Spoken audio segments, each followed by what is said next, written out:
元気？僕はジョー・ペナ。人呼んでミステリーギターマンだ。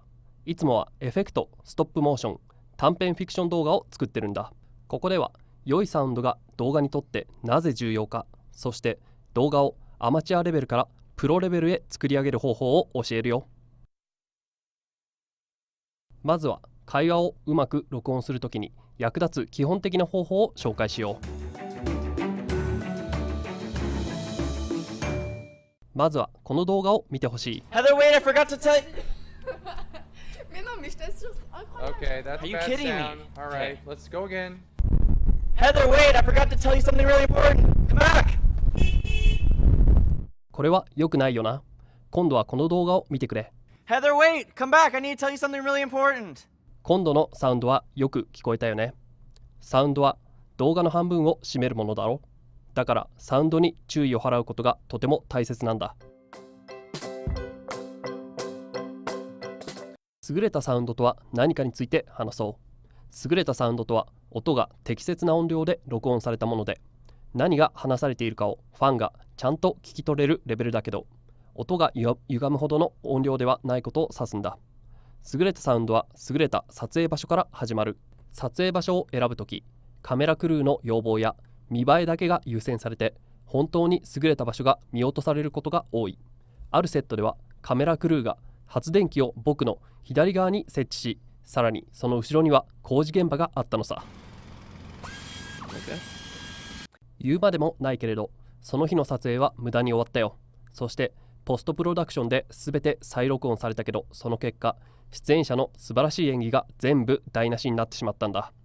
なので撮影場所を選ぶときは自分の要求を主張して、現地ではまず街の音に耳を傾けてほしい。同じ日の違う時間帯によって音量の違いがあるかを確かめるんだ。そしてマイクで録音しながら現地をテスト歩きしてみる。撮影場所を選ぶときは現地で30秒ほどみんなに静かにしてもらい、自分の聞こえる音をレコーディングする。もしかすると自分の耳では聞こえないが、マイクが拾う音があるかもしれない。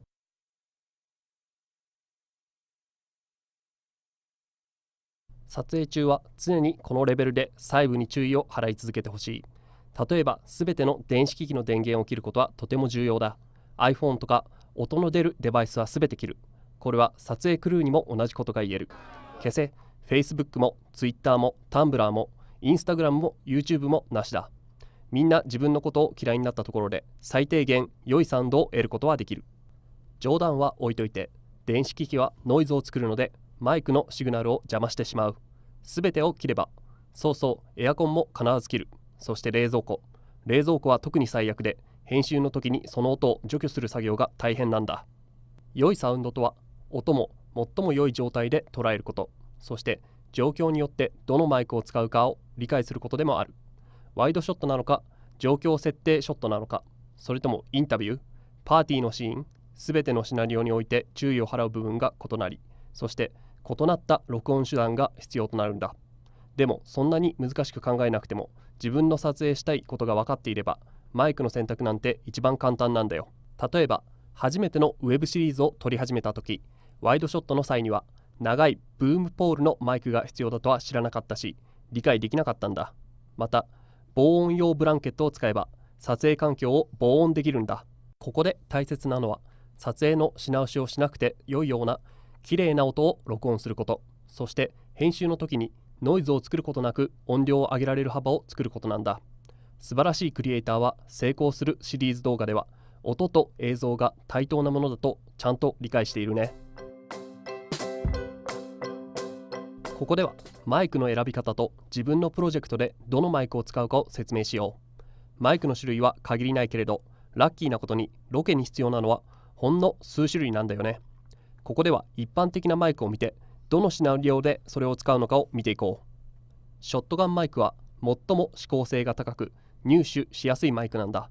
このタイプのマイクは物語やドキュメンタリー作品によく使われる。まずカメラフレームに入らない範囲でできるだけショットガンマイクを被写体に近づける。つまりマイクが映って映像を台無しにしないようにするためだね。とはいうものの、被写体に限りなく近づけなければならないのは、マイクが3フィート以上離れているとサウンドが非常に遠くに聞こえるからなんだ。だから録音を始めたらマイクを俳優の上に設置して下向きのアングルで待つようにしてほしい。出演者の顎や肺に向けるっていう意見もあるけど、それでも OK だよ。ショットガンマイクは非常に万能で、例えばこのようなマイクスタンドに置くこともできるし、小さいものならこうやってカメラの上に置けば備え付けのマイクよりもずっといい音になるんだ。操作する音とかボタンを押す時の音とか拾わないからね。それに高性能だから全てのノイズではなく、カメラを向けた方向のノイズだけで済むんだよ。ラベありマイクが被写体が長時間話すインタビューに向いているマイク、つまり今だよね。長時間ブームポールを持つのは難しいしさ、ここにいるかわいそうな人のことだよ。このマイクがいいのは衣服の下に隠すこともできるからなんだ。マイクの位置は何を使い、そしてどうやってサウンドを捉えるかによって決めるんだよ。例えばステージ上をよく動く歌手の衣装にマイクをつけるのはいろんなノイズを作ってしまうから良くないだろう。でもシンプルなインタビューを行っているのであれば、胸の真ん中にマイクをつけるのがベストだ。ここからはデュアルシステムレコーディングについて話そうか。何のことだか知ってるかい？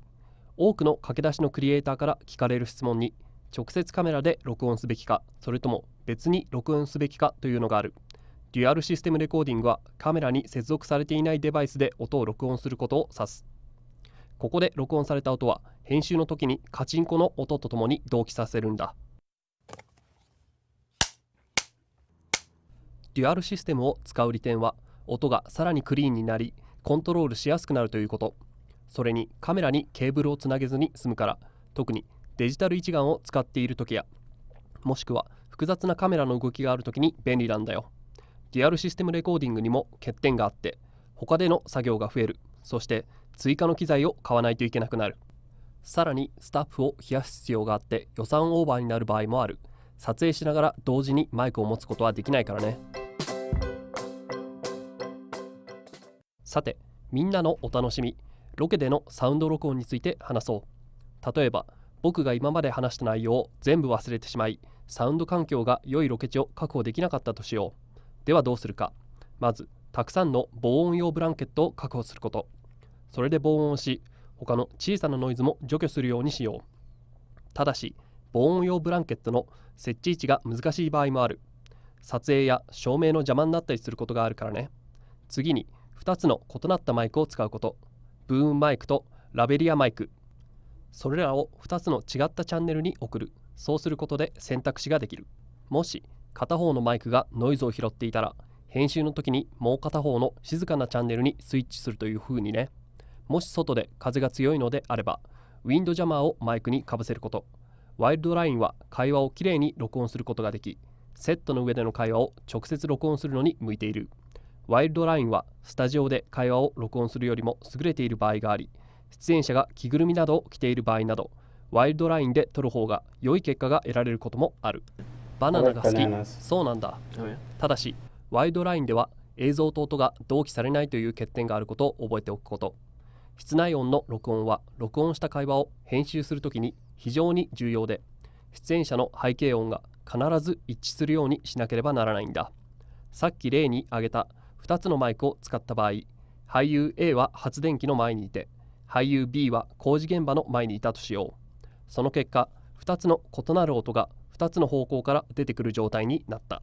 ここでの目標は、両方の俳優が同じ場所にいるかのように編集すること。そこで僕は俳優 A の録音に工事現場のノイズを追加し、俳優 B の録音に発電機の音を追加するという方法を取ったんだ。ここでの室内音の効果は、俳優の録音に音を加えることで次のシーンへのつなぎをスムーズに行えるようにすることなんだ。室内音を取るために2つのやり方を進めたい。まずは発電機や照明をすべてつけたままの状態でノイズを含めて録音する。その後にすべてを切って改めて録音する。こうすれば編集の時にどちらかを選ぶことができるからね。室内音はすべてのロケ地で録音すべきだよ。ほんの 2,30 秒でできる作業だしね。OK、カット。